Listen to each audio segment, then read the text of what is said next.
ప్రకారమైన దయా సంకల్పము చొప్పున యేసుక్రీస్తు ద్వారా తనకు కుమారులనుగా స్వీకరించుటకై మనల్ని ముందుగా తన కోసం నిర్ణయించుకుని మనము తన ఎదుట పరిశుద్ధులమును నిర్దోష జగత్తు పునాది వేయబడక మునిపే ప్రేమ చేత ఆయన క్రీస్తులో మనలను ఏర్పరచు 7వ వచనం చదువుతున్నాను చూడండి. దేవుని కృపా మహదైశ్వర్యమును బట్టి ఆ ప్రియుని యందు ఆయన రక్తం వలన మనకు విమోచనం అనగా మన అపరాధముల క్షమాపణ మనకు కలిగి ఉన్నది. ప్రియుని రక్తము వలన విమోచనము. 13వ వచనం చదువుతున్నాను.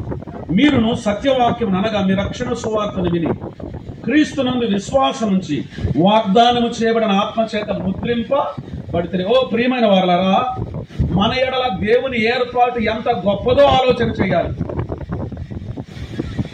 ఉన్నారా మీరు ఇక్కడ? నా వైపు చూడండి.